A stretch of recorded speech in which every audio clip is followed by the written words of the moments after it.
या तो आपका अगर कोई क्वेश्चन है इसके अलावा? नहीं, हाँ है जी सर। मेरा पूछिए। तो कभी कभी ऐसा लगता है कि हाँ, ठीक चल रहा है सब, हम उन्नति हो रही है, लेकिन फिर कभी कभी ऐसा फील होता है कि वापस बेसिक पे आ जाते हैं। हम्म। फॉर एग्जाम्पल कि हमने चैप्टर 1 से लेके चैप्टर 10 तक हम आ गए, हम्म। लेकिन फिर वापस मन करता है नहीं चैप्टर 1 पे आओ, लेकिन क्योंकि अभी भी कुछ अधूरापन है।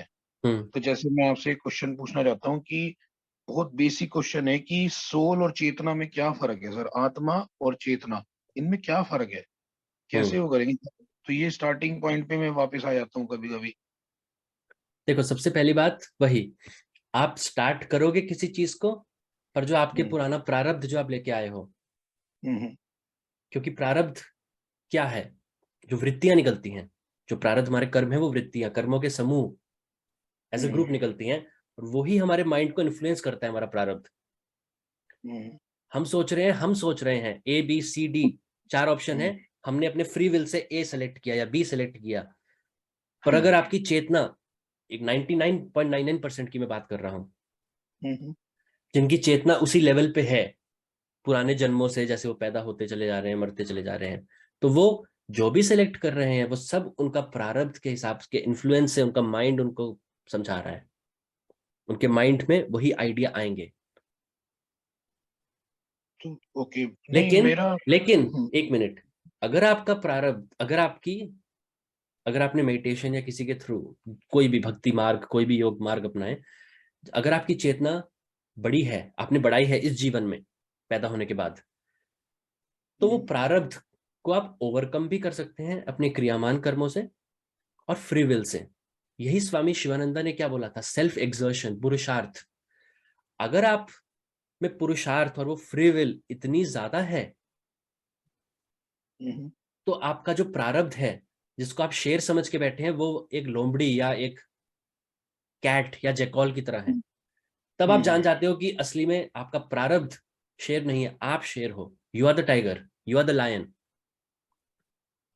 तब हम्म फिर वो जब प्रारब्ध है, क्योंकि वो प्रारब्ध तो निकलेगा, वो प्रारब्ध जो आप लेके आए हो इस जन्म में, आप संचित को भस्म कर सकते हैं, जला सकते हैं अपने कर्मों को, पर प्रारब्ध को नहीं हम्म जला सकते। तो उसका क्या होगा, आपकी चेतना बढ़ गई, लेकिन तो उसका इफेक्ट हम्म कम हो जाएगा।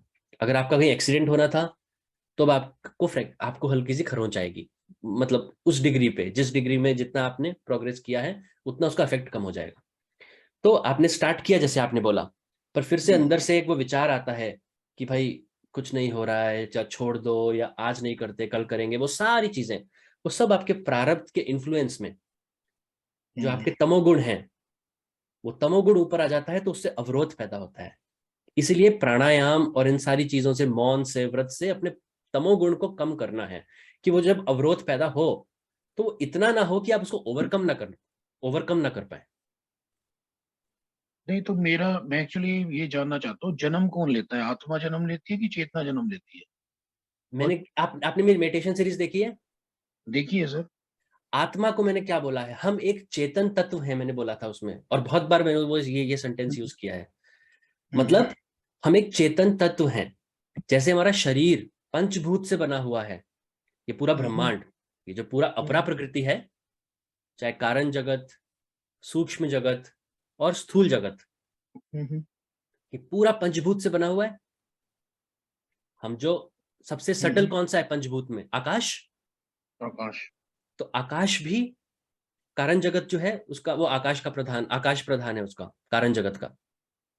जी। तो जब आप नीचे से ऊपर की तरफ चलते हैं, मतलब जब आप स्थूल शरीर से सूक्ष्म में जाएंगे, सूक्ष्म जगत में आपकी एक्सेस होगी, फिर वहां से कारण में आपकी एक्सेस होगी। मतलब आप ये जो एक एक पंचभूत को आप, होता क्या है, हम्म आकाश से क्या पैदा होता है? वायु। वायु से क्या पैदा होता है? अग्नि। अग्नि हम्म तत्व से क्या पैदा होता है? जल। जल से पृथ्वी। जब आप ऐसे चलते हैं, मतलब जो मैंने बताया ना, कुंडलिनी, पहले आपका हम्म मिट्टी खाई उसने, कुंडलिनी ने, पृथ्वी तत्व आपका, फिर जल तत्व अब आपका। तो आप धीरे धीरे धीरे धीरे, जब आप सूक्ष्म, स्थूल से सूक्ष्म, सूक्ष्म से कारण, जब आप जाते रहते हैं, तो एक एक वो जो तत्व है, वो जो पंचभूत का एक एक भूत है, वो एलिमेंट भी जिससे वो निकला है उसमें मर्ज होता चला जा रहा है, उसमें वापस जाता चला जा रहा है, लास्ट में आकाश बचता है। ठीक जी। है? मतलब ये पूरा पंचभूत भी हम नहीं है, इसके अलावा एक एलिमेंट है पंचभूत के अलावा, दैट इज कॉन्शियसनेस। हम्म और कॉन्शियसनेस और अवेयरनेस में भी एक बहुत बड़ा अंतर है। ये मैं बाद में एक पूरा एक वीडियो बनाऊंगा, पूरा फिजिक्स से आपको समझाऊंगा। अभी बस इतना समझिए कि कॉन्शियसनेस, हम एक आत्मा है जो कॉन्शियसनेस से बनी है। ओके। अब उस कॉन्शियसनेस, और वो प्योर कॉन्शियसनेस है, परम ब्रह्म है, परमात्मा है वो कॉन्शियस, वो आत्मा। उसके ऊपर हमने जो 3 कवरिंग और ये जो मल और ये मैल और ये सारे अपने संस्कार ये सब चढ़ा दिए हैं, उसको हमें एक एक करके हटा के, साफ करके, उस डायमंड को, अभी हम डायमंड है वो अंदर, लेकिन उसके ऊपर अभी हमने उसके कोयला कोयला की तरह अभी हमारा, हमने उसको बना रखा है। जैसे ही हम उसको फिर से, उसके जो वास्तविक रूप है डायमंड, जब ऊपर की गंदगी सब खत्म हो जाएगी, तब उसको, तब आपको पता चलेगा आप क्या हो, अहम ब्रह्मास्मि। और उसके बाद फिर आपको इस अपरा प्रकृति में नहीं आना, फिर आप परा प्रकृति में ही रहोगे, the higher form of God, जो कृष्णा ने अर्जुन को बोला था, two natures, lower and higher, अपरा एंड परा। फिर आप, जब आप ये पंचभूत की पूरी कवरिंग आपने आकाश तक खत्म कर दी, तो फिर आप अपरा प्रकृति में क्या होगे, जो उस पांच भूतों से बना हुआ है। मतलब वो जो वीडियो गेम था, जो आपने गेम ओवर करके आप पार हो गए लास्ट स्टेज, फिर आप दोबारा से उस गेम को आपको खेलने को नहीं दिया जाएगा। तो यू आर कॉन्शियसनेस, पर वो इतनी उस नीचे दबी हुई है इस गंदगी के कि आप उसको सुन नहीं पा रहे, आप उसको फील नहीं कर पा रहे। सर आपको याद होगा कि मैंने एक पॉइंट लिखा था कि अगर ये सब है ही, हमें वापस वहीं मिलना है जाके, तो वो हमें छोड़ते ही क्यों है परम पिता? उन्होंने हमें पहले ही टाइम पे क्यों नहीं रोका, यार जा क्यों रहे हो, तुम्हारा परम घर धाम तो यही है, तुम नीचे जाके करोगे क्या? ठीक है, और फिर हम सब लोग यहाँ स्ट्रगल कर रहे हैं कि हमें वापस मोक्ष मिल जाए, हम अपने घर चले जाएं। तो ये ठीक है, सब हुआ ही क्यों है? ठीक है। और ये हर कोई पूछता है, जब जो भी स्पिरिचुअल उसमें आता है, वो हर कोई ये पूछता है कि हम यहाँ आए क्यों, हमें भेजा क्यों। तो ये लास्ट क्वेश्चन करेंगे, इसके बाद फिर अगर किसी और को पूछना हो, क्योंकि ये Q&A सेशन नहीं है। बस मैं इसका आंसर ये दे देता हूं, जिस किसी ने सेल्फ रियलाइजेशन किया है, कोई भी हो, स्वामी विवेकानंद हो, दयानंद सरस्वती हो, सेंट जेवियर्स हो, सेंट फ्रांसिस ऑफ असीसी हो, सूफी संत हो, कोई भी हो, उन्होंने ये नहीं कहा जब वो मोक्ष उनको मिलता है, उन्होंने ये नहीं कहा कि I have come back home, मैं अपने घर वापस आ गया। वो यही कहते हैं, अरे मैं तो हमेशा यही था, हमेशा यही था। बस पर्दे मेरे अवेयरनेस के ऊपर पर्दे चढ़े हुए थे, उनको मैंने हटाया नहीं। जब आपकी सेल्फ रियलाइजेशन हो जाएगी, तब आपको पता चलेगा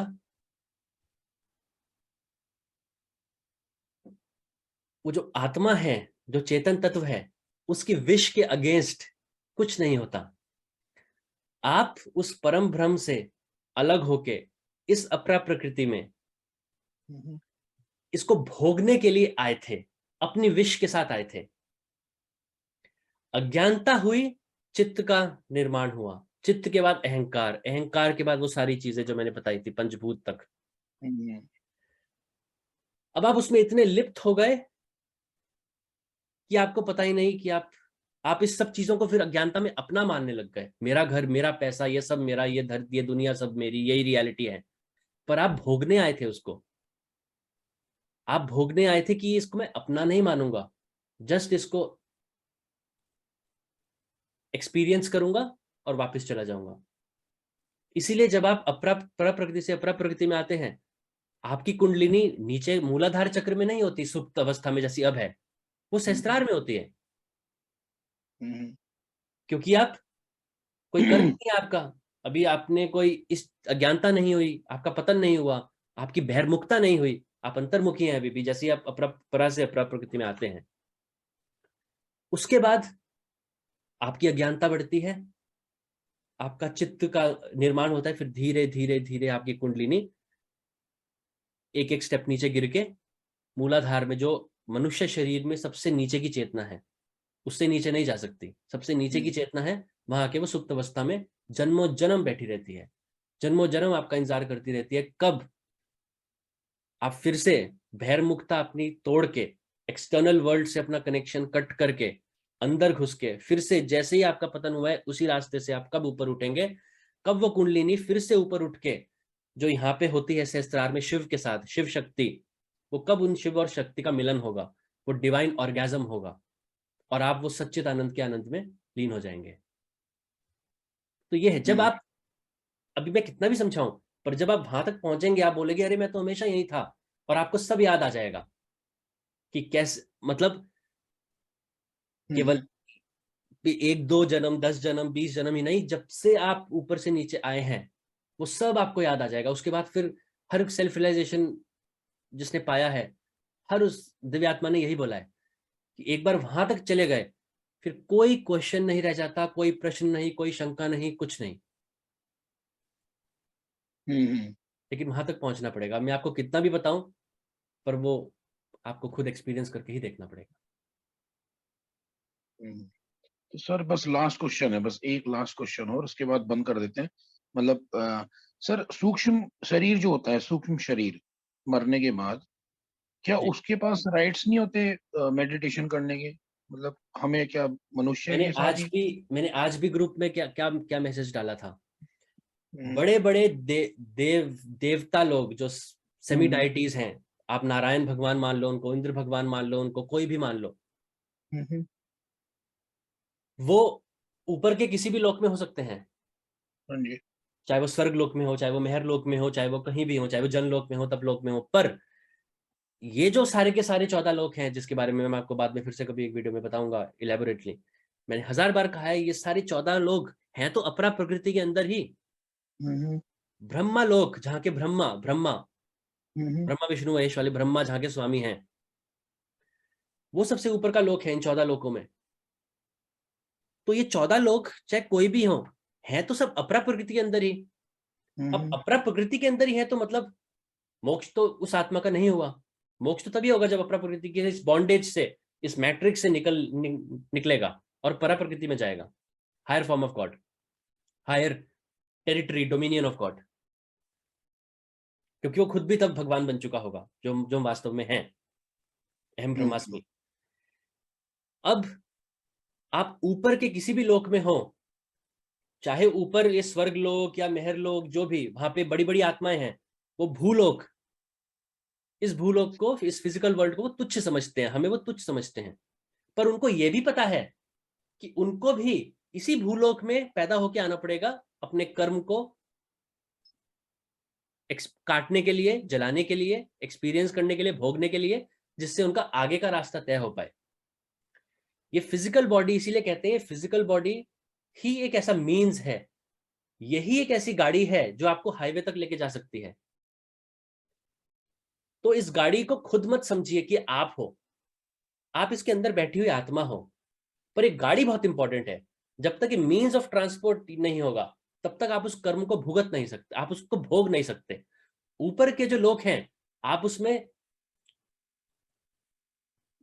जैसे स्वर्ग लोक है या ऊपर के मेहर वगैरह लोग हैं, आप उसमें जो आपने अच्छे कर्म किए हैं, आप उसका एक लेवल तक, एक पोर्शन आप उसका सुख महसूस कर सकते हो सालों साल, क्योंकि वहां का टाइम यहाँ के टाइम से अलग है, थ्योरी ऑफ रिलेटिविटी के हिसाब से, टाइम डायलेशन के हिसाब से। हम्म, तो वहां आप 100 साल, हजारों साल वहीं रहते हो, आप उस सुख का अनुभव करते रहते हो, पर एक टाइम होता है आपको आना पड़ता है, क्योंकि वहां पे आप मेडिटेशन तो कर सकते हो, आप ध्यान में तो बैठे रहोगे, मगर वो जो कर्म है जो आपके चित्त के ऊपर है, उसको आप नहीं भोग सकते वहां पे। हम्म,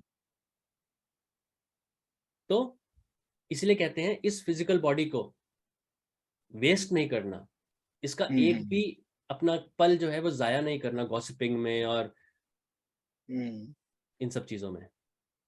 तो ये चीज है, अगर आप नहीं करोगे, अगर आप वेस्ट करोगे, कोई बात नहीं, फिर से आपको आना पड़ेगा, फिर से आपको आना पड़ेगा, ये पूरी साइकिल आपकी चलती रहेगी तब तक।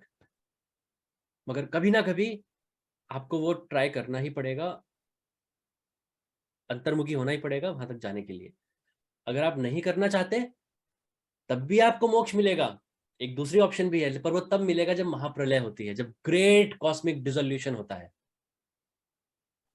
हम्म, पर वहां तक रुकने का रिकमेंडेशन नहीं करूंगा, क्योंकि वो फिर आप इसी फुटबॉल की तरह आपको लोग किक मारते रहेंगे, हर जन्म में आप आते रहोगे, तो उसमें कुछ नहीं रखा।